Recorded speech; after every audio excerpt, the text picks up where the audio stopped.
चालता चालता कॉफी सांडवली अंगावर. आणि मी म्हणाले की ठीक आहे चल काही नाही होतं आता जाऊ दे बघू. त्यापेक्षा और मीच हे कसं करू शकले मी लोकांनी बघितलं असेल मला, ते काय म्हणत असतील, कशी सरबरलेली बाई आहे, बापरे मला एवढं पण लक्ष नाही, माझ्याकडून नेहमी हे असं होत असतं. सो यातला डिफरन्स काय पडतो, की भरपूर वेळा आपण बघतो की सर्टन इमोशन्स किंवा सर्टन लोकं कधी-कधी प्रॉब्लेम्सला एक्सटर्नलाइज करतात. ऑफ आज काय झालं आणि मी कसं केलं आणि लोकं कसे बघत होते हो, आणि काय करत होते आणि त्यांनी काय विचार केला असेल. बापरे! मी कधी त्या रेस्टॉरंटमध्ये परत जाणारच नाही हो. किंवा मी या फ्रेंडला कधी परत भेटणारच नाही. तर आपण पण जेव्हा ते रिप्ले करतो, तेव्हा आपल्या डोक्यात खूप जजमेंट असते आणि तू म्हणायचं झालं तर आपण जेवढं जज करतो स्वतःला, तेवढं वाईट बाहेरचंही नाही करत कधी. हे ना एक असं मॅग्नेटसारखं आहे. ते एम्बॅरसमेंट आलं का तो शेम येतो, तो गिल्ट येतो, तो राग येतो, तो फ्रस्ट्रेशन येतो, तो हेट येतो. ते सगळं असं मग एकत्र येत जाऊन कुठे ना कुठे ते आपल्या सेल्फ इमेज आणि सेल्फ कॉन्सेप्टवर खूप जास्त भार क्रिएट करायला लागतं. मी ज्या जर्नीज बघते राइट सोशल मीडियावर माझे मित्र काय करतायत. हो. मी जे वाचते की अरे माझ्या बरोबरचे लोकं काय करतायत, मी ज्यांच्याबरोबर पास आउट झाले त्यांच्या कशा नोकऱ्या आहेत. अरे ते कुठे फिरायला जातायत, अरे ते कसे कपडे घालतायत. तर या सगळ्या गोष्टींच्या सोबत मी कुठेतरी मला स्वतःला लेखू लागते आणि या सगळ्याचा परिणाम आपल्या सेल्फ इस्टीमवर कुठे ना कुठे, कुठे ना कुठे तो खूप मोठ्या प्रमाणात येत असतो. लहान मूल सायकल शिकायला लागतं, जी एक स्किल आहे. ते काय पहिल्याच दिवशी सगळं येतं का असं नाही. मग ते येणार, पडणार त्याच्यावरून, मग थोडंसं लाज वाटणार. सो तो एम्बॅरसमेंट ॲज अन एक्सपिरियन्स गरजेचा आहे आणि पुशिंग थ्रू इट गरजेचं आहे for us to learn new things, for us to discover new things, for us to push boundaries.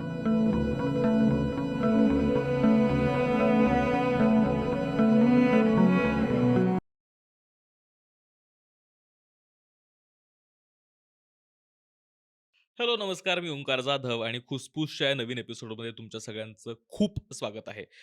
Mental health weak निमित्तानं आपण भावनेचा क्रॅश कोर्सचा सेकंड सीझन करत आहोत, ज्यामध्ये आपण वेगवेगळ्या नकारात्मक भावनांबद्दल गप्पा मारणार आहोत, चर्चा करणार आहोत आणि नक्की त्या भावना नेमक्या काय आहे, त्यांच्या मुळाशी कसं पोहोचता येईल, एक तर त्या ओळखायच्या कशा आणि त्या आल्या तर करायचं काय? या सगळ्याबद्दल आपण भावनेच्या क्रॅश कोर्समध्ये गप्पा मारतो आहोत. आणि सगळ्यात महत्त्वाचं म्हणजे यावर्षी युनिसेफ महाराष्ट्र आपल्यासोबत आहे या मेंटल हेल्थ इनिशिएटिव्हला सपोर्ट करण्यासाठी. आणि आज त्यांच्याचकडनं आलेल्या आपल्याकडे खास पाहुणे आहेत. आपल्यासोबत आहेत तनुजा बाबरे. त्या mental health and psychological support जे युनिसेफ महाराष्ट्राचं आहे त्याच्या स्टेट कन्सल्टंट आहेत आणि त्या बाय प्रोफेशन काउन्सिलिंग सायकॉलॉजिस्ट आहेत. तर त्या आज आपल्याला एम्बॅरसमेंट या भावनेबद्दल सांगणार आहेत. वेलकम तुमचं. Thank you, thank you so much. खूप एक्सायटेड आहे मी आज जॉइन करण्यासाठी आणि of course excited to talk about a difficult emotion. So yeah. हो. खरं तर भावनेचा क्रॅश कोर्सचा आमचा मोटिव्हच हा आहे, की आपण प्रत्येक वेळेस भावनांबद्दल बोलताना किंवा मेंटल हेल्थबद्दल बोलताना आपण डिसऑर्डर्सबद्दल बोलतो. म्हणजे ती कायम अँक्झायटी, डिप्रेशन किंवा काही कंडिशन्सबद्दलचीच चर्चा राहते. पण त्याच्या मुळाशी ज्या असलेल्या भावना आहेत, ज्या खरं तर इतक्या नॉर्मल आहेत, त्याच्याबद्दल चर्चा होणं जास्त गरजेचं वाटतं आम्हाला. आणि नकारात्मक भावनांबद्दल आपण अजिबातच बोलत नाही. म्हणजे बाकी कशाहीबद्दल बोलतो, पण मला एम्बॅरेस्ड वाटतंय असं अजिबातच आपण बोलायला जात नाही आणि या भावनांसोबत आपण every day, daily basis deal करत असतो. तर नेमकं काय केलं पाहिजे हे समजून घेण्याचा याचा प्रयत्न आहे. आणि जर मी घातलेले सुंदर कॉटनचे कपडे तुम्हाला आवडत असतील, तर प्लीज चेकआउट करा. डिस्क्रिप्शनमध्ये लिंक आहे.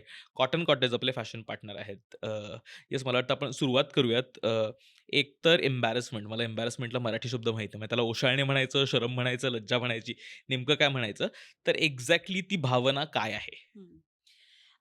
तर एम्बॅरेसमेंट म्हणायला गेलं तर त्याच्या आधीच जे तू म्हणत होतास, की भावनांबद्दल जेव्हा आपण बोलतो, तेव्हा आपणच कुठेतरी आपल्या डोक्यात काही भावना पॉझिटिव्ह आणि काही भावना निगेटिव्ह असं ॲलोकेट केलेलं आहे आणि हं, एम्बॅरेसमेंट शक्यतो त्या निगेटिव्ह साइडच्या भावनांमध्ये आयडेंटिफाय केलं जातं. हो.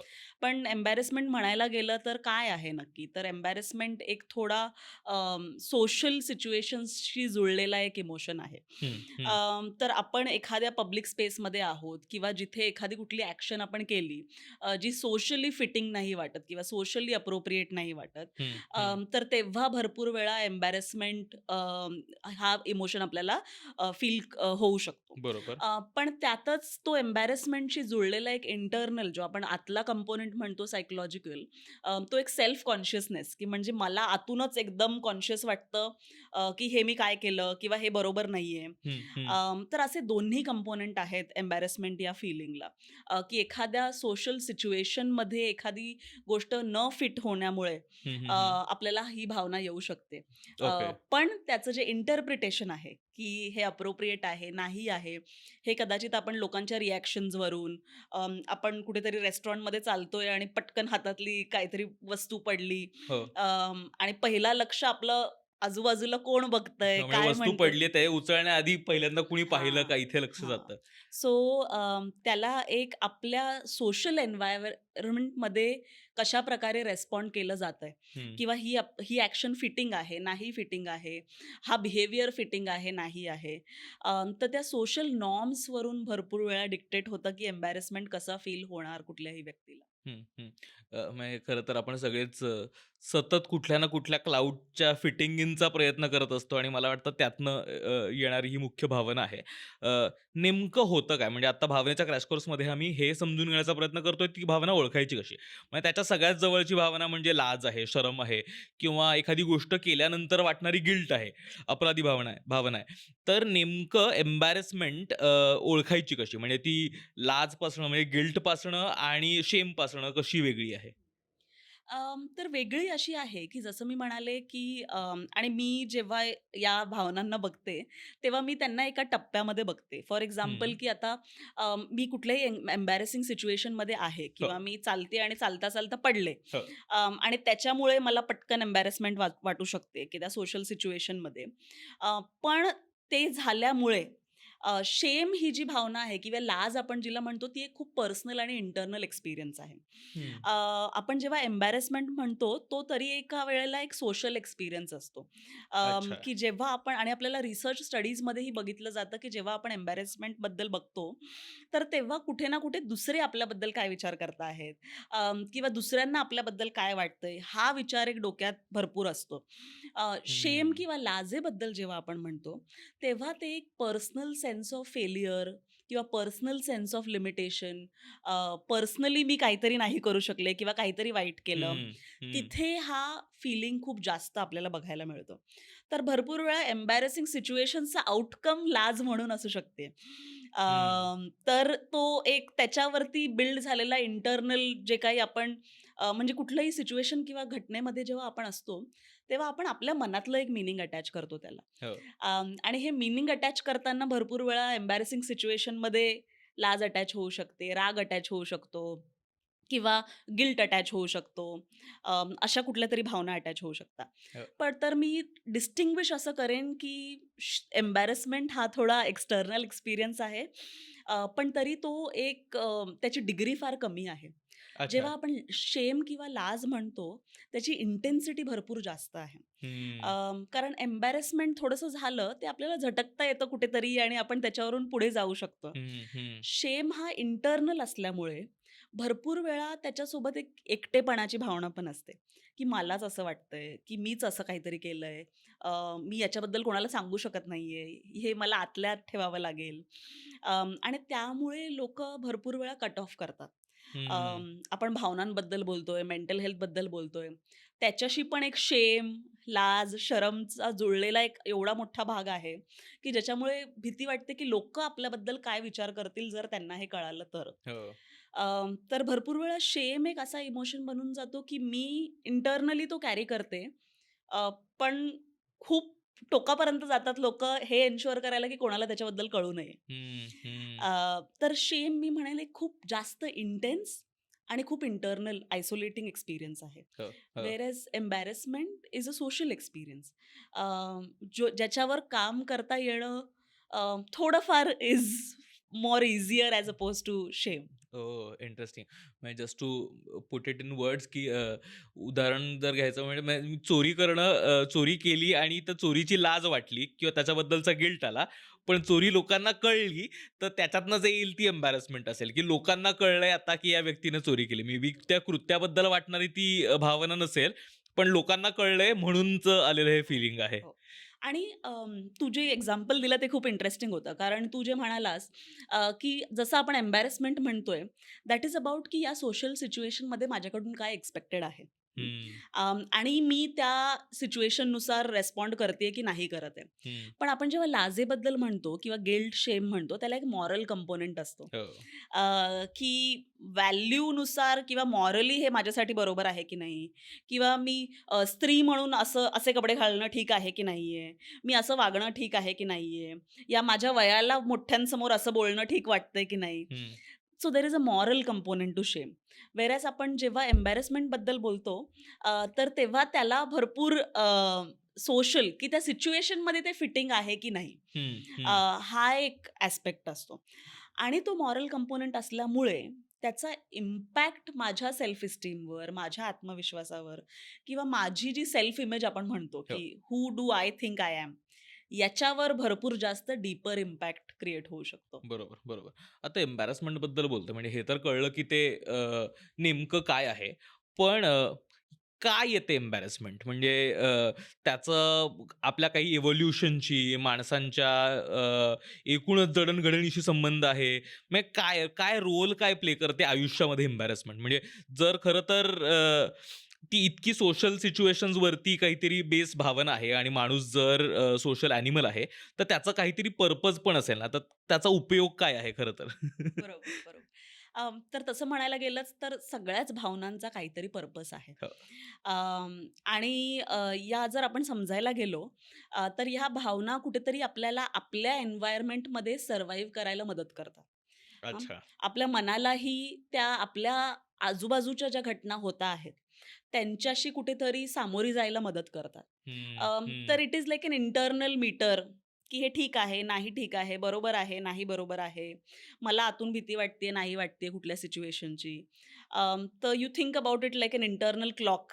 आपल्या आतून आपल्याला कुठून तरी सिग्नल हं, मिळत असतात.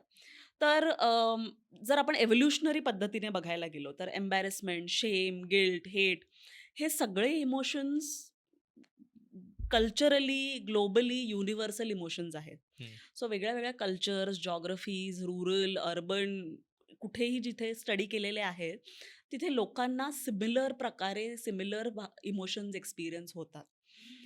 ते कदाचित एक्सप्रेस करायचे मेथड्स थोडे-थोडे वेगळे असू शकतात. पण फेशियल एक्सप्रेशन्स किंवा हे इमोशन्स युनिव्हर्सली सगळीकडे प्रेझेंट आहेत. हं, हं. हं, दुसरी गोष्ट ही, की आता आपण जेव्हा म्हणतो पर्पज काय आहे? तर एक कुठेतरी एम्बॅरसमेंट ही जी सिच्युएशन आहे, ही जी फीलिंग आहे, ही आपल्याला सोशल सिच्युएशन समजायला, कुठे कसं वागावं किंवा सोशल नॉर्म्स आपण जे म्हणतो, की हं, सोशल रूल्स आहेत. मी कॉलेजमध्ये फ्रेंड्सबरोबर वावरते, तर काय तिथे सोशल रूल्स आहेत. मी हं. घरी फॅमिलीबरोबर आहे, तर तिथे काय सोशल रूल्स आहेत.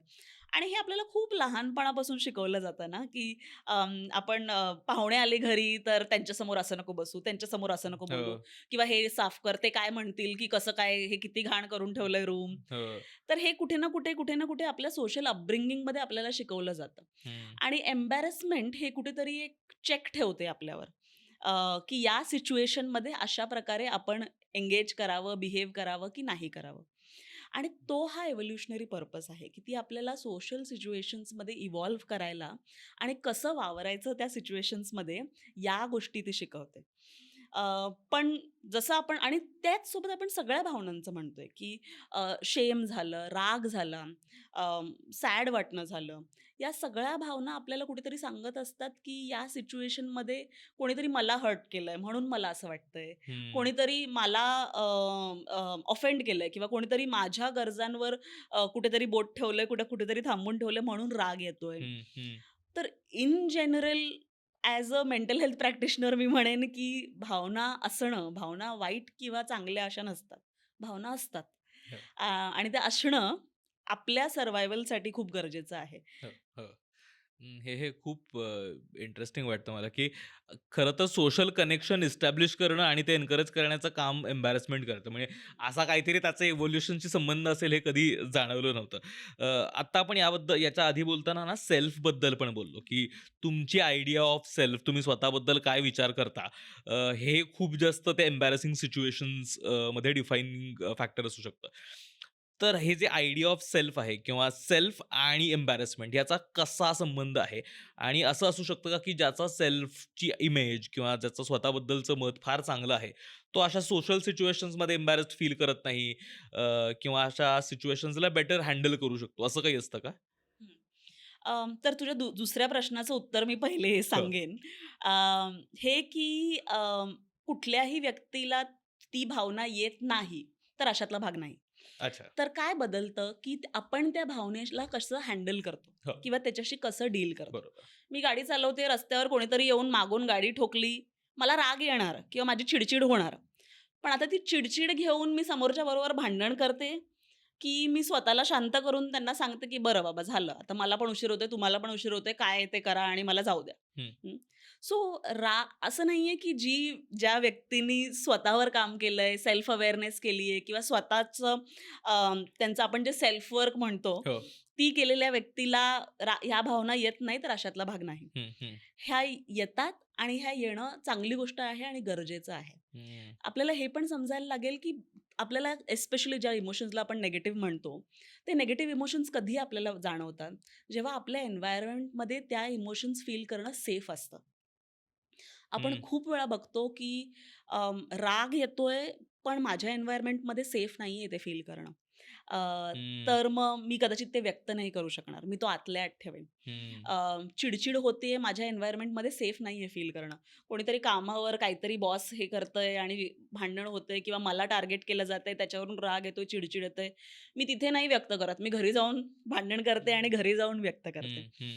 सो आपले एन्व्हायर्नमेंट्स जेव्हा सेफ असतात, तेव्हा आपण ते इमोशन्स फील करतो. हं. तर फील करणं ही चांगली गोष्ट आहे आणि हे प्रत्येकजण फील करतं. पण याला आपण कसं हँडल करतो, याचा हा जो आहे तो मेन फरक असतो. हो, हो.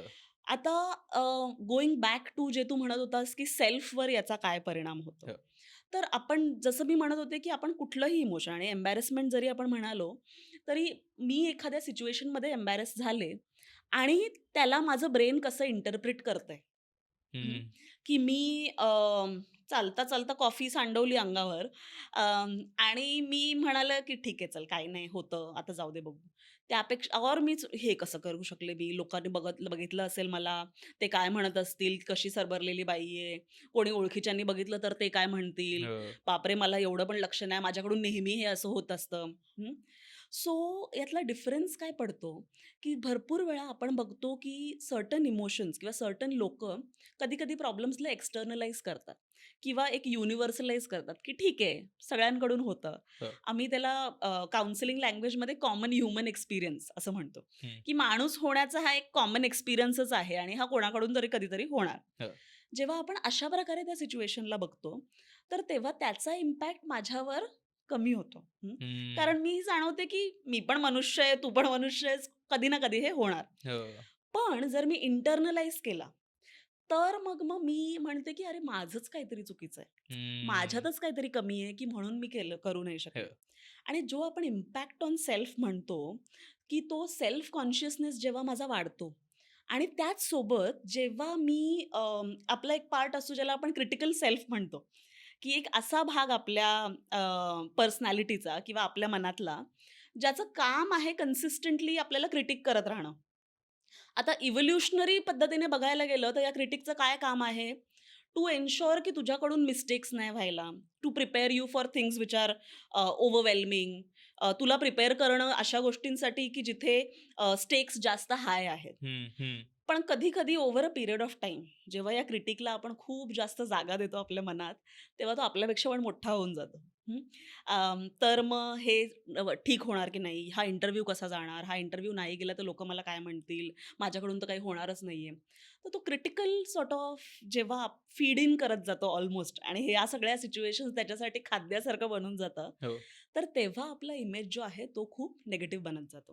तर हं. आपण जेव्हा एम्बॅरसमेंट बघतो, when it is accompanied by a lot of shame, lot of guilt और जे मी म्हणेन की फीलिंग्स ऑफ इनकॉम्पिटन्स, की माझ्या क्षमतेत काहीतरी कमी आहे आणि माझ्यातच त्यामुळे कमी आहे. त्यामुळे माझ्याकडून या गोष्टी होतायत. हं. तर त्यामुळे माझ्यातच काहीतरी कमी आहे. आणि जेव्हा आपण हे इंटरनलायझेशन करतो आणि हे नॉट वन सिच्युएशन हे कन्सिस्टंटली परत, परत, परत, परत होत राहतं. तर तेव्हा आपल्या सेल्फ इस्टीमवर याचा एक इम्पॅक्ट दिसू शकतो. अशी सिच्युएशन्स झाल्यावर आपल्याला लो मूड दिसू शकतो. अँक्झायटी जे हं. आपण म्हणतो, की त्या सिच्युएशन्सच्या बद्दल विचार करून भीती वाटते किंवा कधी-कधी मी त्या सिच्युएशन्समध्ये जायच्या आधीच कुठल्या-कुठल्या प्रकारे ती सिच्युएशन वाईट होऊ शकते हो, किंवा हो. मी स्वतःला कशी एम्बॅरस करू हो, हो, शकते हो. तिथे, या सगळ्या गोष्टींचा मी विचार करावी लागते. सो अशा प्रकारे ते थोडं बिल्डअप होऊ शकतं आणि मग त्याचा इम्पॅक्ट जो आहे तो over a period of time आपल्या सेल्फ इमेजवर पडू लागतो.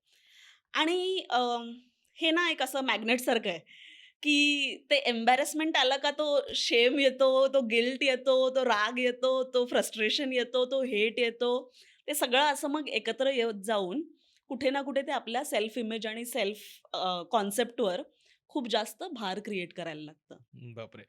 आपण आता ऑलमोस्ट त्या परिणामांपर्यंत आलोय एम्बॅरसमेंटच्या. तर हे थोडं एक्सटेंड करून एम्बॅरसमेंटच्या आपल्या सगळ्याच वेगवेगळ्या आयुष्यावर काय-काय परिणाम होतात याबद्दल थोडं बोलू शकतो. कारण आता तुम्ही बोलता-बोलताना मला एकदम असं जाणवलं, की मला खूप सवय होती, की मी पांढरे कपडे विकत नाही घ्यायचो. कारण मी स्वतःला इमॅजिन करायचो, की मी पांढरे कपडे घालण्याच्या लायक नाही. कारण मी बाहेर जाणार, काहीतरी त्याच्यावर सांडणार आणि उगाच मी कुठेतरी स्वतःची माती करून घेणार. आणि म्हणून मी for a very long time मी पांढरे कपडे कधीच घेतले नाही. आणि ती ऑलरेडी त्या सिच्युएशनचा विचार करून मनात एम्बॅरसमेंट साठवून मी ती एखादी गोष्ट नाही करणार. I am restricting myself doing something. तर असा काय-काय पद्धतीनं परिणाम होतो या भावनांचा हे बोलू शकलो तर? तर मी असं म्हणेन, की किती मोठा इम्पॅक्ट किंवा किती मोठी सिच्युएशन झालेली आहे त्याच्यावरून अशा प्रकारचं आपण सेल्फ लिमिटिंग किंवा सेल्फ रेस्ट्रिक्शन असं चालू करतात भरपूर हो. वेळा लोकं. की असं काही झालंय का, की त्यामुळे माझी एखादी नोकरी गेली आहे. हं. व्हर्सेस की मी मित्रांबरोबर बाहेर गेलो आणि थोडंसं काहीतरी झालं. हं, हं. तर त्या सिच्युएशन्स माझ्या आयुष्यात किती मोठ्या होत्या आणि त्याच्या बेसिसवर भरपूर वेळा लोकांवर परिणाम होतो, की ती भीती मनात बसते हं. किंवा ती शेम मनात बसते किंवा एक आपण कॅटॅस्ट्रॉफिक थिंकिंग असं म्हणतो, की मी ते विचार करते, की all the ways in which this situation will go wrong. हो. कुठल्या-कुठल्या पद्धतीने ही गोष्ट चुकीची होऊ शकते. कायम. आणि मग मी माझ्या डोक्यात ते विचार करून त्यांच्यासाठी प्लॅनिंगही करते. आता इंटेन्शन काय असतं आपल्या हो. मनाचं नाव आणि इंटेन्शन खूप प्युअर आहे. इंटेन्शन काय आहे, की हे जर मी केलं, तर मी जास्त प्रिपेअर्ड राहीन आणि मी चांगल्या प्रकारे सॉर्ट ऑफ हँडल करू हो. शकेन. पण हे होतं का? तर हे नाही होत. होतं काय इज मी जो प्रत्येक आउटकम इमॅजिन करते, त्याच्याने अजूनच भीती, अजूनच शेम, अजूनच फिअर जो आहे तो वाढत जातो. आणि मग माझं ते रिस्ट्रिक्शन किंवा त्या सिच्युएशनमध्ये स्वतःला टाकणंच नाही, हं. अशा प्रकारे होऊ शकतं. तर जेव्हा आपण एम्बॅरसमेंट किंवा शेम अव्हॉइड करायचं, त्यामुळे आपण कुठलं बिहेवियर करतो. तर एक आपल्याला समजायची गरज आहे, कदाचित हिस्ट्रीमध्ये किंवा त्या व्यक्तीच्या एक्सपिरियन्सेसमध्ये थोडे स्ट्राँग और खूप स्ट्राँग डिफिकल्ट इमोशन्स आहेत, एक्सपिरियन्सेस आहेत. त्यामुळे ते कुठेतरी गाईड होतंय. हं, हं. पण दुसरी गोष्ट हे, की मग त्यामुळे परिणाम काय होतो, की मी अव्हॉइड करेन. अ, मी आजारी आहे आणि मी डॉक्टरकडे जाणं अव्हॉइड करेन हं. किंवा आम्ही मेंटल हेल्थमध्ये बघतो, की लोकांना कळावं नाही, की मला एखादं मेंटल इलनेस आहे किंवा डिप्रेशन, अँक्झायटी काही आहे, तर मी जातच नाही डॉक्टरकडे. किंवा मी गोळ्या घेते हे माझ्या ऑफिसमध्ये कोणाला कळालं तर काय होणार? तर मी गपचूप लपून वगैरे गोळ्या घेते, पण कोणाला सांगत नाही. हं. थोड्या वेळ आधी आपण बोलत होतो आणि मेन्स्ट्रुएशन हो. किंवा सेक्शुअल इश्यूज किंवा डिस्फंक्शन्स किंवा अशा प्रकारचे कुठले इन्फेक्शन्स असतील. त्या शेम आणि एम्बॅरसमेंट होईल, त्यामुळे भरपूर वेळा युवक जाणार नाही. हं. यूथ, अडॉलसंट्स किंवा कॉन्ट्रासेप्शन्स वापरत नाही, विकत हो. घ्यायला जात नाही. सो एक सर्टन इम्पॅक्ट असतो, की जिथे आपल्याला लागणाऱ्या गोष्टींसाठी आपण त्या अव्हॉइड करतो आणि या कुठल्या-कुठल्या सिच्युएशन्समध्ये ते आपल्यासाठी रिस्की होऊ लागतात. हं.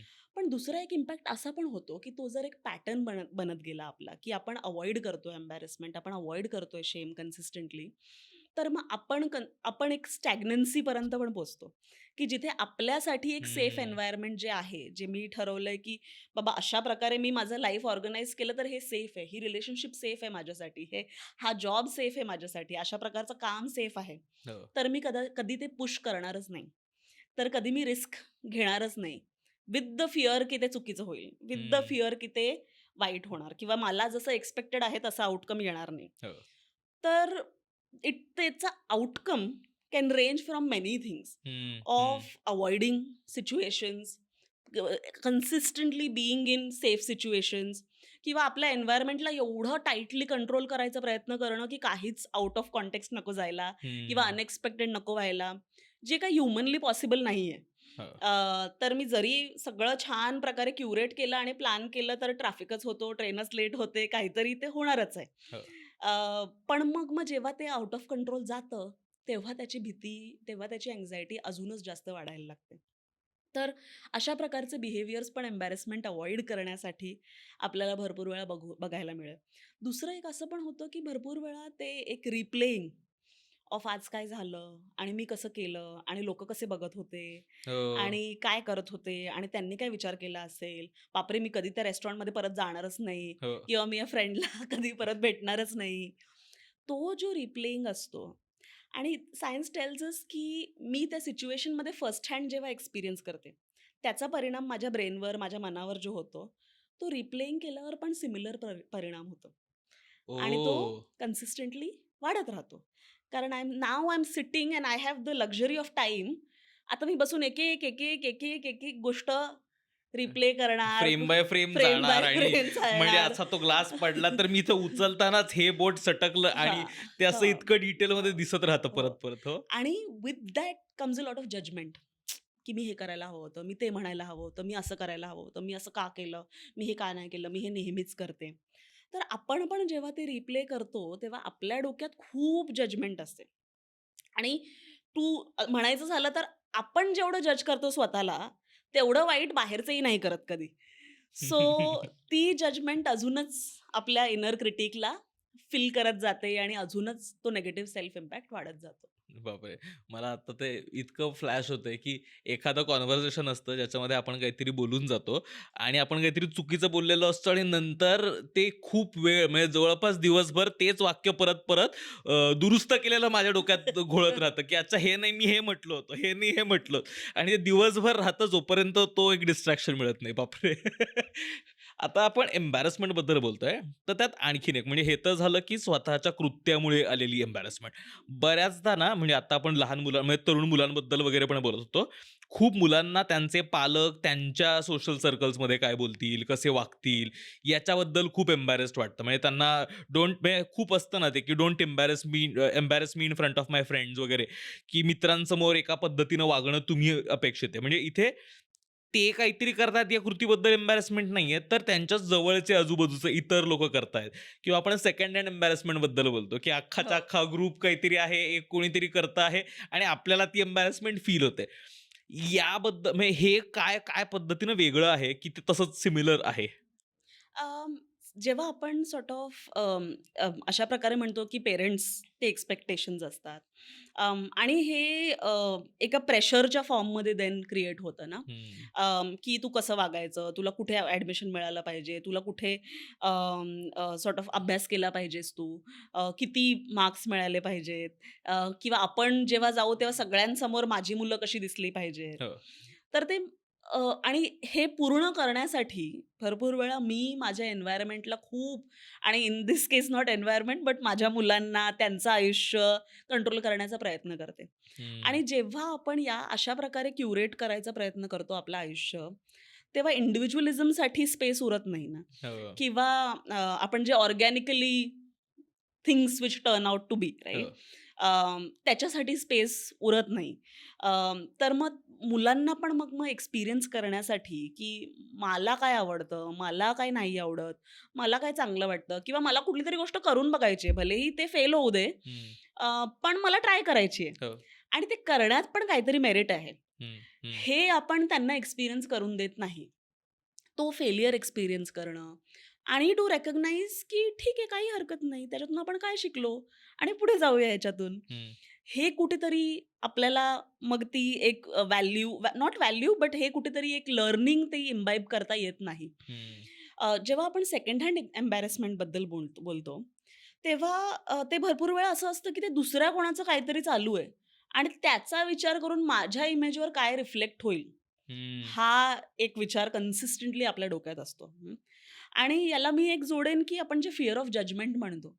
त्याच्याशी तो भरपूर जुळलेला असतो, की हं. मला जी भीती आहे, की लोकं मला कसं लेखतील? लोकं माझ्याबद्दल काय म्हणतील? त्यांना काय वाटेल मी कशी आई आहे, मी कसा वडील आहे, मी कशी टीचर आहे, मी कशी एम्प्लॉयी आहे, मी कसा भाऊ आहे, कशी बहीण आहे, कसा मित्र आहे किंवा कशा लोकांना बरोबर घेऊन फिरतो. हो. लोकं काय विचार करतील?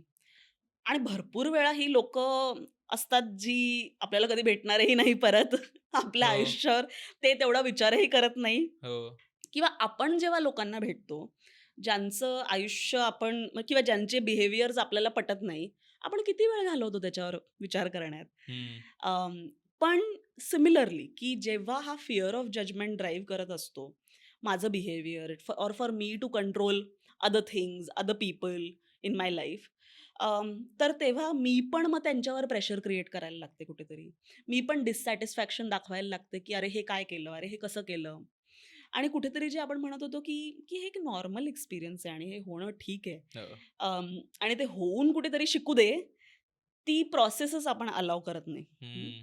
सो गोइंग बॅक टू जे आपण म मराठी हाउसहोल्ड्समध्ये म्हणतो, की 4 लोकं काय म्हणतील? हो. हा पण एक कुठेतरी सॉर्ट ऑफ थॉट असतो डोक्यात ज्याच्यामुळे तो आपण प्रेशर बघतो आजकाल, आपण कंट्रोल बघतो. हो. आणि हे नॉट ओन्ली जस्ट पेरेंट्स. मग आय विल से की मी ज्या जर्नीज बघते राइट सोशल मीडियावर माझे मित्र काय करतायत. हो. मी जे वाचते की अरे माझ्या बरोबरचे लोकं काय करतायत, मी ज्यांच्याबरोबर पास आउट झाले त्यांच्या कशा नोकऱ्या आहेत. अरे ते कुठे फिरायला जातायत, अरे ते कसे कपडे घालतायत. तर या सगळ्या गोष्टींच्या सोबत मी कुठेतरी मला स्वतःला लेखू लागते. आणि मग हं. जर मी तिथपर्यंत नाही पोहोचत आहे, तर then I am not good enough. तर मी जे करतीये ते व्हॅलिड नाहीये. मी जे करते ते चांगलं नाहीये. किंवा मी जे करते ते एक्सेप्टेबल नाहीये. हो. तर मग आपण पण स्वतःला मग कुठेतरी इनव्हॅलिडेट करायला लागतो किंवा आपले अचीव्हमेंट्स इनव्हॅलिडेट करायला लागतो. आणि या सगळ्याचा परिणाम परत मी सांगेन की आपल्या कॉन्फिडन्सवर, आपल्या सेल्फ इस्टीमवर कुठे ना कुठे तो खूप मोठ्या प्रमाणात येत असतो. बरोबर. आता आपण म्हणजे थोडंसं डिरेल होईल कदाचित, पण जजमेंटबद्दल बोलत होतो तर. कारण एम्बॅरसमेंट अल्टिमेटली त्याच फिअर ऑफ जजमेंटमधनं येते, की म्हणजे खरं तर मी शॉपिंग मॉलमध्ये पाय घसरून पडल्यावरती एम्बॅरस वाटण्याची गरज नाही. ती लोकं मला कोणीच ओळखत नाहीत. मला ते कधीच कुठेच भेटणार नाहीत, पण मला त्या अनोळखी लोकांसमोर पण पडल्याची लाज वाटते. जे खरं तर नॅचरल काय पाय घसरून पडलो आणि मला काही हो, झालेलं नाहीये. हो. पण तरीसुद्धा आपण का सतत त्या जजमेंटला घाबरतो आणि का अनोळखी लोकांना सुद्धा सतत प्लीज करण्यासाठी, सतत लाइकेबल असण्याचं असं काय आहे आपल्यात, की आपल्याला का सतत लोकांनी आपल्याला आवडून घ्यायला हवंय, त्यांनी जज करायला नकोय, आपल्याबद्दलचं चांगली इमेज असायला पाहिजे, असं का असतं? तर हा खूपच मोठा प्रश्न आहे. मे बी याच्यावर आपण वेगळी पॉडकास्ट करण्याची गरज आहे. पण थोडक्यात म्हणायला गेलं तर हा जो फिअर ऑफ जजमेंट किंवा लोकं आपल्याबद्दल काय विचार करतील आणि लोकांना मी आवडावे. हा एक कुठेतरी सुरुवात याची जसं आपण एम्बॅरसमेंटबद्दल म्हणतो, की एक आपली सोसायटी आणि आपले सोशल नॉर्म्स याच्यात मी कशाप्रकारे फिट इन व्हावं, इथून जरी झाली असेल. तरी आत्ता ते एक अशा प्रकारे झालेले आहेत, की त्याच्यात अजून गोष्टी जुळलेल्या जातात. त्याच्यात पॉवर हं, येतो, कास्ट येतो, रिलिजन येतं, सेक्शुअॅलिटी येतं, जेंडर येतं. भरपूर सारे लेयर्स येतात. बरोबर. आणि त्यामुळे काय एक्स्पेक्टेड आहे सोशली इज गाईडेड बाय या थोड्या पॉवर्स आणि पॉवरफुल आयडेंटिटीजने. हं, पण त्याचसोबत जेव्हा मी म्हणायला गेले, की मग मग मी लाइकेबल कधी बनेल? जेव्हा मी त्या सगळ्या गोष्टींना अलाइन करेन. जर मी नाही केलं, तर I am not a good child, I am not a good daughter or I am not a good wife, husband, partner जे काही असेल ते. हं, हं, अ, पण मग ते जेव्हा आपण हे असे बिहेवियर्स बघतो, तेव्हा तो एक नॉर्मल ह्युमन टेंडन्सी आहे किंवा तो एक मी म्हणेन की सायकॉलॉजिकली ती एक बेसिक नीड आहे, की मला माझ्या एन्व्हायर्नमेंटमध्ये माझे जे कोणी जवळचे असतील त्यांच्याकडून प्रेम मिळावं, त्यांच्याकडून अप्रिसिएशन मिळावं, त्यांच्याकडून व्हॅलिडेशन मिळावं. हो, आणि त्यात काही चुकीचं नाहीये आणि ते प्रत्येकाला असतंच. हं, इट्स ड्राईव्ह ज्याला आपण म्हणतो, इट्स अ ह्युमन ड्राईव्ह की मला हे फील व्हावं. हो, पण जेव्हा majority of my life decisions are driven म्हणजे ती एक नीड जेव्हा माझी लाईफ डिक्टेट करायला लागते, that need for hmm, validation, that need for support, need to be liked. हं, तर तेव्हा मी मला काय हवंय, माझ्यासाठी काय चांगलं आहे, माझ्यासाठी काय वाईट आहे, या गोष्टी कुठेतरी मागे सोडते आणि तुला काय आवडेल? तू कधी अप्रिशिएट करशील मला? हं. तू कधी सॉर्ट ऑफ सपोर्ट करशील मला किंवा तू कुठल्या गोष्टीने मला व्हॅलिडेट करशील, ती गोष्ट मी करू लागते. हं. सो आपण हे का येतं भरपूर वेळा, तर हो. असंही होतं की एक ग्रोइंग अप इयर्समध्ये कधी-कधी त्या प्रकारचं सपोर्ट किंवा त्या प्रकारचं व्हॅलिडेशन न मिळाल्यामुळे हो. माझं डिपेंडन्स याच्यावर खूप जास्त वाढून जातो. आणि मग एक व्हॅलिडेशन की एक्सटर्नली जेव्हा लोकं मला म्हणतील छान आहे, तेव्हाच छान आहे. एक्सटर्नली जेव्हा लोकं म्हणतील की हे मस्त केलंस तू, you should be proud of this, तेव्हा I will be proud of this. हं. But the challenge with external validation is की ते कितीही दिलं लोकांनी, तरी ते इनफ नसतं. मग आज मी तुझ्याकडून, मग थोड्या वेळात तुझ्याकडून मला वाटायला लागेल की but you are my friend, तू मला बोलणारच आहेस, तर मग मी तिला तिला विचारते. मग मी दुसऱ्या कोणाला विचारते. So I am consistently going to be in a cycle of seeking it and consistently मला वाटत राहील की आय एम नॉट इनफ. आणि मी जे ट्राय करते ते इनफ नाहीये. सो हा चॅलेंज कुठे बनतो किंवा हा कुठे येतो, तर अम, त्या नीड्स जर अनफुलफिल्ड असल्या आपल्या, तर त्या येऊ शकतात. पण त्याचसोबत जर त्या नीड्स अनफुलफिल्ड आहेत आणि आपण मग कुठेतरी तो distinction of what is it that I want हं. Versus what is it that I think others want from me, हे जेव्हा आपण करू शकत नाही आहेत आणि आपल्या गरजा आपण कुठेतरी झाकत जातो, मागे टाकत जातो आणि दुसऱ्यांना माझ्याकडून काय अपेक्षा आहेत त्या आधी पूर्ण करत जातो, हं. तर तेव्हा इट बिकम्स अ प्रॉब्लेम. कारण then it can feel like a burden. Then it can feel like की मी कन्सिस्टंटली लोकांसाठी करते पण मला सॅटिस्फाईड नाही वाटत आहे, हो. किंवा मी एवढी मेहनत केली पण मला कोणीच चांगलं म्हणाले नाही, तर काय फायदा ही मेहनत करण्याचा. हं. कारण माझं स्वतःचं एक्सपिरियन्स कुठेतरी मी मागे सोडत येते हो. आणि त्याच्यावर रिफ्लेक्ट करत नाही. बापरे! आणि हे सगळे दोर समोरच्याच्या हातात देऊन टाकायचे आणि तू सांग बाबा हे कसं वाटतंय? बापरे! हे ठीकच आहे. म्हणजे सगळेच जण वेगवेगळ्या सिच्युएशन्समध्ये या गोष्टी मधून जात असतात. एम्बॅरसमेंटचे असे काही ट्रिगर्स असू शकतात का? म्हणजे प्रत्येक भावनेचे काही-काही ट्रिगर्स असतात ना, तर तसं एम्बॅरसमेंटचे काही ट्रिगर्स असू शकतात का, जे आपल्याला ऑब्झर्व्ह करता येतील? सो ट्रिगर्स म्हणजे मी तेच म्हणेन की भरपूर वेळा लोक जेव्हा अशा प्रकारे बिहेव करतात की त्यांना वाटतंय की ते एका सोशल नॉर्मच्या हिशोबाने बिहेव नाही करत आहात हं. किंवा त्या हिशोबाने ते रेस्पॉन्ड नाही करू शकले आहेत, तर तेव्हा एम्बॅरेसमेंट येऊ शकते. ओके. पण त्याचसोबत काय होऊ शकतं कधी कधी की ती व्यक्ती काहीतरी चालू आहे आणि ती वागून जाते, पण समोरचा म्हणतो की "अरे, तुला बघून मला किती वाटलं वाईट, की तू असं कसं ओह! बोललास तिच्यासमोर." आणि मग ते आपल्या डोक्यात नसेलही, तर मग की आपल्या डोक्यात ते चक्र चालू होतात, की हो, "अरे, मी हो. हे करायला हवं होतं, नको करायला हवं होतं." So sometimes it is internal sort of recognition, की मी हे नाही करत आहे ठीक. आणि sometimes it is somebody else using that embarrassment as a tool माझं बिहेवियर कंट्रोल करण्यासाठी. हो. बापरे! सो असंही सॉर्ट ऑफ एम्बॅरसमेंट आपल्याला एक्सपिरियन्स होऊ शकते. बापरे! फिजिकली म्हणायला गेलं तर भरपूर वेळा लोकांना वेगळ्या-वेगळ्या गोष्टी राईट, की आपण एक हायटन्ड स्टेट ऑफ माइंड म्हणतो. की म्हणजे कोण काय बोलतंय, कोण म्हणे आणि मग त्या सिच्युएशनमध्ये कोणीतरी माझ्याकडे बघितलं, तर त्या कुठल्या नजरेने बघितलं, त्या नजरेमध्ये काय कम्युनिकेट झालं, हो, या सगळ्या गोष्टी पण मी इंटरप्रिट करून मोकळी झालेली असते. हो, की तिने असं बघितलं माझ्याकडे म्हणजे ती मनात बोलत असेल, "काय बाई आहे ही? अशी कशी हो. चालतीये?" सो जे काही त्या व्यक्तीने म्हटलेलं नाहीये, ते मीच जोडलेलं मीनिंग आहे त्याच्यासाठी.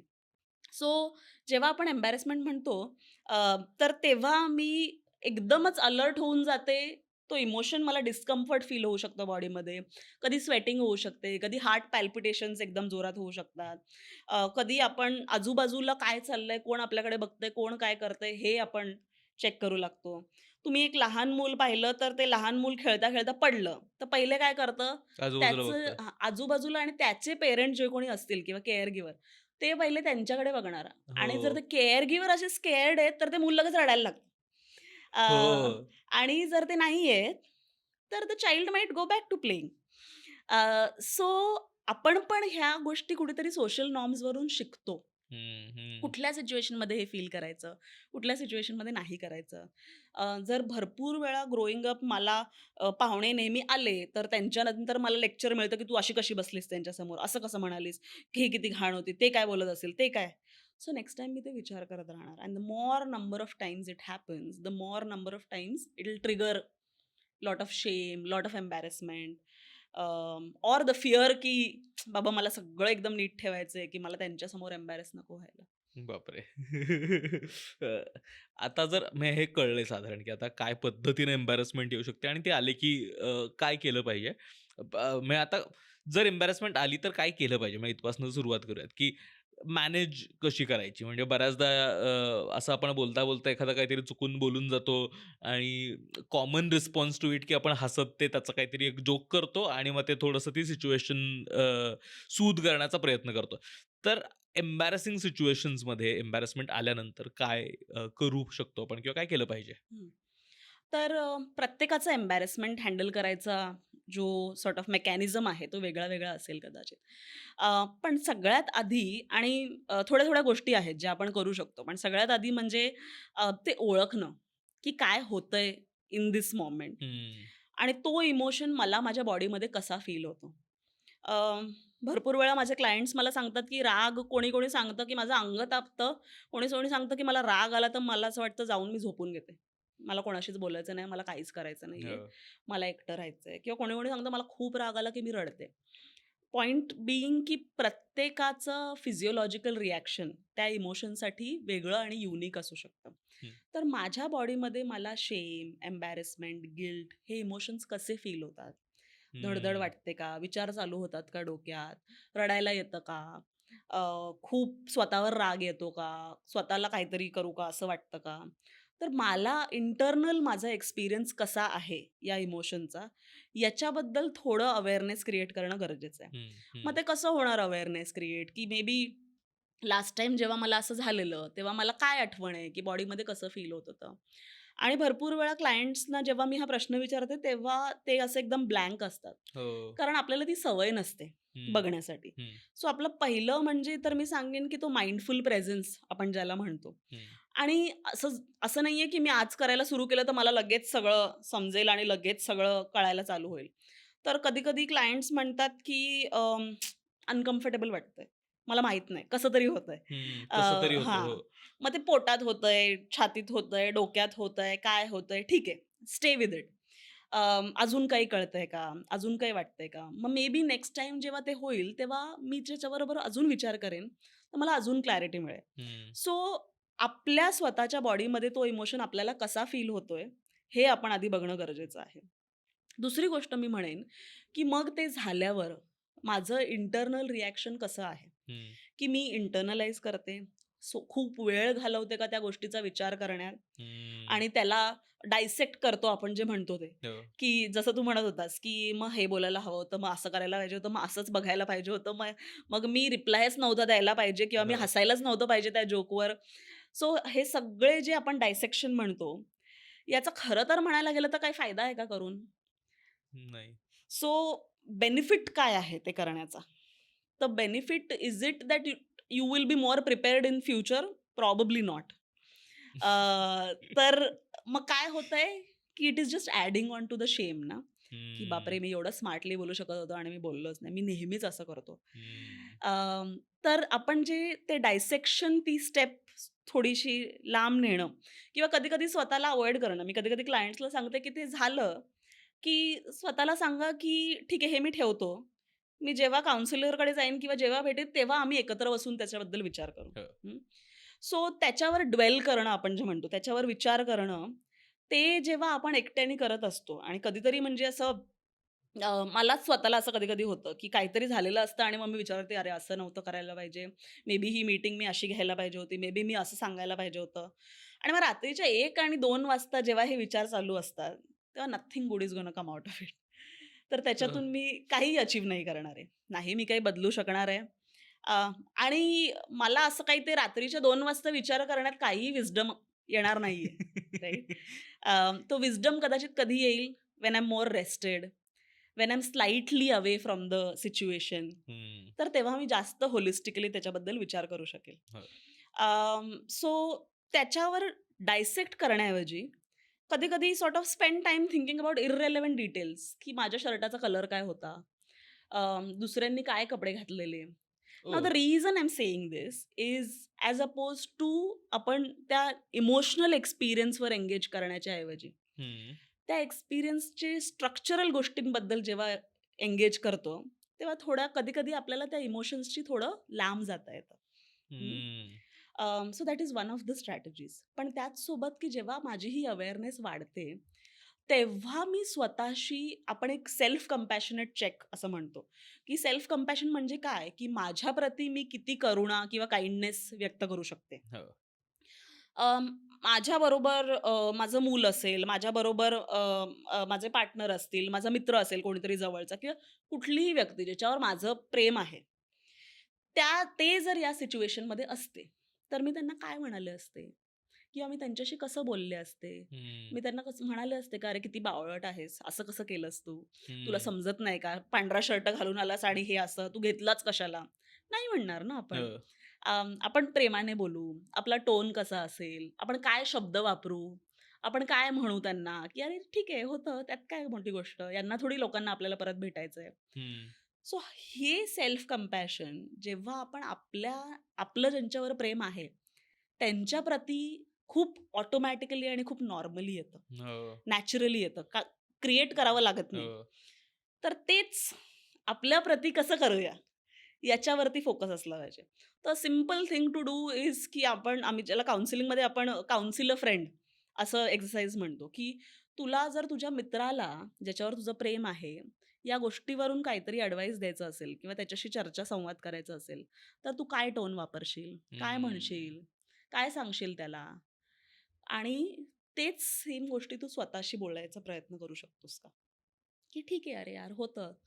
काय मोठी गोष्ट. ठीक आहे, कपडाच आहे, धुवून निघेल. अशा प्रकारचं काहीतरी. हम्म. हम्म. आपल्याला कुठे या लोकांबरोबर आयुष्य घालवायचंय, मीटिंग हो. होती, झालं, त्यांना तर लक्षात पण नसेल. हो. Something like that. सो तो सेल्फ कंपॅशन जेव्हा आपण स्वतःच्या प्रती दाखवावं लागतो, तेव्हा करताना आणि जे जे मी मगाशी म्हणत होते, की कॉमन ह्युमन एक्सपिरियन्स, हो. की हे रिकॉग्नाइज करणं, की ह्या ज्या गोष्टी आपण एक्सपिरियन्स करतोय, मग तो सॅडनेस झालं, मग ते हेट झालं, मग ते ग्रीफ झालं, हो. मग ते लॉस असेल, एम्बॅरेसमेंट असेल, हे कॉमन ह्युमन एक्सपिरियन्सेस आहेत. म्हणजे ह्युमन असणं म्हणजे हे इमोशन्स तुम्हाला येणारच. आज तुम्हाला येतायत, उद्या दुसऱ्या कोणाला येतील किंवा उद्या तिसऱ्या कोणाला येतील हो. किंवा चौथा कोणी व्यक्ती माझ्या जागी त्या सिच्युएशनमध्ये असेल, तर त्यांना पण तेच फील होणार आहे. हो. So it's a normal reaction to maybe sometimes an abnormal situation. Hmm. Hmm. हम्म. सो काहीतरी आउट ऑफ कॉन्टेक्स्ट नाहीये. बरोबर. तर हे रेकॉग्नाइज करणं आणि तिसरं मी म्हणेन, की sort of curiously instead of looking at it with judgement, की हे काच केलं, हे तू वाईटच आहेस, हे तुला लोकं कायच म्हणतील, की looking at it with curiosity. हम्म. की अरे काय झालं हे केलं तर? Or what came out of it? की काय नाही सगळे हसले आणि एक थोडा आईस ब्रेकिंग झाला आणि ॲक्चुअली सगळे माझ्याशी बोलायला लागले. हो. सो क्युरियसली त्याच्याकडे बघणं, की what was some unexpected outcome of that situation hmm. किंवा मला एवढं टेन्शन होतं, की मी हे कसं करेन, कसं करेन आणि सुरुवातीलाच जसं तू म्हणाला, की काहीतरी केलं आणि मग मी एक जोक मारला, पण एक माहोल रूमचा एकदम हलका होऊन गेला. सगळे हसायला लागले. मला पण कम्फर्टेबल वाटायला लागलं हो. आणि माझा एक रॅपो बनला. दॅट तो एक अनएक्सपेक्टेड आउटकम झाला. हम्म. तू ते हम्म. मॅनेज केलं त्याचा. सो क्युरियसली आपण त्या सिच्युएशनकडे कसं बघू शकतो इन्स्टेड ऑफ जजमेंट. हम्म. हम्म. की मे बी तू तिथे गेलास आणि तिथे लोकं एंगेज केले तुझ्याशी, तर त्याच्यातून काय निघालं? किंवा जर लोकांना त्या सिच्युएशनबद्दल विचारायचं झालं, तर त्यांना काय लक्षात राहील? तू तिथे जाऊन त्यांच्याशी काय बोलला, की तू शर्टावर कॉफी सांडवली हे? हो. त्यांना काय लक्षात राहील? हो. आणि प्रॉबब्ली ते तू सांडवलं ते त्यांना लक्षात राहणार नाही. हो. सेम ॲज जेव्हा तुझ्याबरोबर तुझा मित्र असेल किंवा कोणी असेल, तू बसून त्यांचे एम्बॅरेसिंग मोमेंट्स काउंट करत बसत नाही. हो. So others also extend the same thing. हो. हो. आपण आता यात इतर लोकांचा पण पार्ट म्हटलं म्हणजे नॉट नेसेसरीली प्रत्येक वेळेस आपण स्वतः एम्बॅरस होणारे असतो. म्हणजे कधी-कधी आपण त्या सोशल सिच्युएशन्समध्ये असतो त्यावेळेस आपल्या समोरची व्यक्ती घसरून पाय घसरून पडलेली असते आणि ती एम्बॅरस झालेली असते आणि सगळ्या बाकी रूममधल्या लोकांच्या रिएक्शनवरती त्या व्यक्तीवरती होणारा इम्पॅक्ट ठरणार असतो. तर अशा सिच्युएशन्समध्ये आपणही काय केलं पाहिजे? जिथे आपण कदाचित ती व्यक्ती नाही आहोत ज्याच्याकडनं काहीतरी झालेलं आहे. म्हणजे पाय घसरून पडलाय, बोललाय पासून काही एम्बॅरसिंग सिच्युएशन असू शकते. जिथे आपण स्वतः नसतो, पण समोरची व्यक्ती असते. त्यावेळेस आपला त्याच्याकडे रिस्पॉन्स काय असला पाहिजे? कारण बऱ्याचदा तर आपण हसतो त्याच्यावरती हो, आणि मग सगळेजण ग्रुप मिळून मग ते हसायला लागतात हो, त्याच्यावरती. तर ते हो, माहीत नाही, मे बी तो हो, पॉझिटिव्ह रिस्पॉन्स असू शकत नाही त्याला. हो. तर म्हणजे की तेच आपण म्हणालो, की आपण ते लहान मुलाबद्दल म्हणत होतो, की तो जेव्हा पहिले बाजूबाजूला कोण काय आहे, काय म्हणतायत, कसे रिएक्ट करतायत ते बघतो. आणि कधी-कधी पेरेंट्स लगेच, "अरे चल, चल, चल, काय नाही झालं, काय नाही झालं," हो, असं हो. रिएक्ट करतात. तर सिमिलरली, की एक मी म्हणेन, की जेव्हा आपण रिस्पॉन्स म्हणतो, की आपला एक एम्पथीचा रिस्पॉन्स असावा, की जर मी त्या सिच्युएशनमध्ये असते, तर मला कसं वाटलं असतं? कदाचित मला लाज वाटली असती, कदाचित मला शेम वाटलं असतं, मला एम्बॅरेसिंग वाटलं असतं, मला खूप कॉन्शियस वाटलं असतं. आणि जर तसं झालं असतं, तर what would I need from somebody else? हं. की मला कोणीतरी सांगणं, की "अरे ठीक आहे, काय नाही, होतं. हां. काही मोठी गोष्ट नाही." किंवा आपण सोशल अँक्झायटी म्हणतो किंवा हे मला इंडिव्हिज्युअली असं नॉर्मली होतच असतं, की कुठेतरी काहीतरी पडलं अँड आय बी एक्स्ट्रीमली की "ओह शिट! आता हे पडलं." हं, आणि my partner will immediately be like, "it's okay, आपल्याला कुठे यांच्याकडे राहायचंय." हं, असं काहीतरी तो जोक मारणार आणि मग ते हं, sort of lightens the situation. हं, as opposed to somebody telling, की "अरे तुला बघून चालता येत नाही का? तुला कळत नाही का कळत नाही तुला? का?" So as opposed to laughing, मी म्हणेन की आपण जर एम्पथीने, की आपण त्या सिच्युएशनमध्ये असतो, तर आपल्याला काय हवं असतं हं, दुसऱ्यांकडून किंवा आपण कंपॅशनने कसं रिस्पॉन्ड करू शकलो असतो. की "अरे ठीक आहे, चल, काही हरकत नाही, चल उठ आता." अशा प्रकारे जेव्हा आपण रिस्पॉन्ड करतो, तेव्हा त्यांना पण कुठेतरी मेसेजिंग मिळतं, की ठीक आहे, मोठी गोष्ट नाहीये. हं, हं. ठीक आहे, मे बी याच्यावरून काय लोकं चेष्टा करणार किंवा असं काहीतरी खिल्ली उडवणार अशातला भाग नाहीये. कोणाला ती आठवणही नाहीये. सो तो एक भाग आहे, की आपण दुसऱ्यांना त्या काइंडनेसने, त्या एक सपोर्टिव्ह अप्रोचने रिस्पॉन्ड केलं, तर त्यांचा पण इंटरनल एक्सपिरियन्स खूपच वेगळा असू शकतो याचा. बरोबर. म्हणजे आता ऑलमोस्ट शेवटाकडे येतोय आपण. तर पॉझिटिव्हली घेतली जाऊ शकते का ही भावना? म्हणजे बऱ्याचदा आपण निगेटिव्ह इमोशन म्हणून त्याच्याकडे बघतो आणि बाऊ करतो कदाचित. म्हणजे जितकं आपलं लोकांबद्दलचं परसेप्शन, की लोकं माझ्याबद्दल काय विचार करणार आहे आणि मग ते वेगवेगळ्या कल्चरल बॅकग्राऊंड्समधनं काही ओके असतात गोष्टी, काही नसतात पासनं, ते इतकं मोठं केलेलं असतं आपल्याच मेंदूमध्ये, की आपल्याला त्या सिच्युएशन्सची भीती वाटायला लागते. पण याच्या उलट ही एम्बॅरसमेंट सारखी भावना आपल्याला नर्चर करता येऊ शकेल का? काही वेगळ्या पद्धतीनं पॉझिटिव्हली वापरता येऊ शकते का? हं. तर नक्कीच येऊ शकते, की जसं मी म्हणाले, की आणि हे मी फक्त एम्बॅरसमेंटचं नाहीच म्हणणार, की मी हे कुठल्याही आपण हं, ज्याला निगेटिव्ह एक्सपिरियन्स असं हं, म्हणतो, की क्युरियसली त्याच्याकडून बघणं, की मला त्याच्याकडून काय शिकण्यासारखं आहे. हं, जर आपण एम्बॅरसमेंट नाही सॉर्ट ऑफ अशी एक भावना काढूनच टाकली, हो, तर आपण कधी नवीन गोष्टी अनुभवू शकणार नाही. हं. हो, आपण खूप सारे इन्व्हेन्शन्स म्हणालो किंवा खूप सारे नवीन एक्सपिरियन्सेस म्हणाले, नवीन स्किल म्हणाले. लहान मूल सायकल शिकायला लागतं, जी एक स्किल आहे. ते काय पहिल्याच दिवशी सगळं येतं का असं नाही. मग ते हो, येणार, पडणार त्याच्यावरून, मग थोडंसं लाज वाटणार, थोडं एम्बॅरेस होणार, मग परत ट्राय करणार, मग परत पडणार, मग परत ट्राय करणार. सो तो एम्बॅरेसमेंट ॲज अन एक्सपिरियन्स गरजेचा आहे आणि पुशिंग थ्रू इट गरजेचं आहे for us to learn new things, for us to discover new things, for हो, अस टू पुश बाउंडरीज. आणि ग्लोबली किंवा युनिव्हर्सली आपण जर म्हणायला गेलो, जर ते लोकांनी नाहीच केलं, तर आपण सगळे स्टॅग्नंटच राहू ना. हो, तर त्याच्याबरोबर एंगेज करणंनी काय होतं किंवा आउटकम काय असू शकतं, is that I might become good at something which I am not good at. हो, I might become an expert at something जे मला नाही येत आत्ता. ऑर मी काहीतरी शिकेन नवीन माझ्याबद्दल आणि मला त्या सिच्युएशन्स कशा हँडल करता येतील कम्फर्टेबली, ती एक नवीन स्किल मी शिकू शकेन. हो, हं. तर भरपूर वेळा जेव्हा जी भीती आपण म्हणतो, की त्या एम्बॅरसमेंटच्या भीतीमुळे मी स्वतःला मागे ओढून ठेवते आणि त्या सिच्युएशनमध्ये जात नाही. हं, त्या सिच्युएशनला मी कशी हँडल करू शकते, टू ऑल्सो थिंक अबाउट की व्हॉट कुड पॉसिबली हॅपन जर मी या सिच्युएशनमधून या एम्बॅरसमेंटवर वर्क करून पुढे गेले तर. हं, से मला स्टेजवर जाऊन काहीतरी चुकीचं बोलायची किंवा काहीतरी असं फॉल्टर किंवा स्टॅमर काहीतरी होईल याची भीती वाटते, याचं एम्बॅरसमेंट वाटतंय. But in case I work through it, हं. तर व्हॉट कुड become a possibility for me, right? Right. की त्याच्या बियॉन्ड माझ्यासाठी काय पॉसिबिलिटी आहे? क्युरियसली त्याच्याकडे बघणं, की काय-काय त्याच्यातून मी शिकू शकतेय. हं, हं, हं. आणि जर मी ते करू शकले, तर what would it mean for me, right? आणि जस्ट गोइंग बॅक टू आता तू जो एक्झाम्पल म्हणत हो, होतास, की तो व्हाईट शर्टचा, हो. Right? If I could just do that, what would it mean for me and my self esteem? हं, To be able to not think so much about that one thing, हं, ना? So it could mean sort of I feel की अरे I have almost levelled up in life, हो, और एकदम adult झाल्यासारखं वाटतं किंवा काही, आय एम जस्ट गिव्हिंग हो, हो, हो. एक्झाम्पल्स. पण माझं म्हणणं आहे की ते स्किल असू शकतं. ते माझ्या सेल्फ इमेजसाठी इम्पॅक्ट असू शकतो. ते माझ्या कॉन्फिडन्ससाठी खूप मोठा बूस्टर असू शकतो. हो. ते माझं जे हे मी स्वतःबद्दल काय विचार करते याची ती इमेज बदलू शकतं. हं, हं. तर या सगळ्या पॉसिबिलिटीज कधी शक्य होऊ शकतात when I learn to work through these emotions. हो. तर जेव्हा आपण ह्या इमोशन्सला बघतो, त्यांचं होणं गरजेचं काय आहे? Because they help us grow also. They help us reach new things. हं. They help us sort of build newer things for ourselves also. हो, हो. आणि म्हणजे आता आपण झाड म्हणतो तर ऊन गरजेचं आहे, पाऊस, पाणी, माती सगळं गरजेचं आहे. तर हे एका प्रकारे तसंच आहे. कधी-कधी थोडं जास्त होतं. पण ते नसेल तर ती ग्रोथ पण आपली होणार नाही. हो, हो. मला वाटतं याच एका पॉझिटिव्ह अप्रोचने या सगळ्या भावनांकडे बघण्याचा भावनेचा क्रॅश कोर्सचा पण आपला हा प्रयत्न आहे. खरं तर आपण या सगळ्या भावना इतक्या हॉरिबलाइज करतो ना, म्हणजे एम्बॅरेस्ड वाटलं किंवा एखाद्या सोशल सिच्युएशनमध्ये वाटलेली एम्बॅरेसमेंट आपण आयुष्यभराचा स्कार म्हणून डोक्यात ठेवतो आणि मग ते सतत ते हॉन्ट करत राहतं, की "अरे बापरे! तुला हे जमत नाही."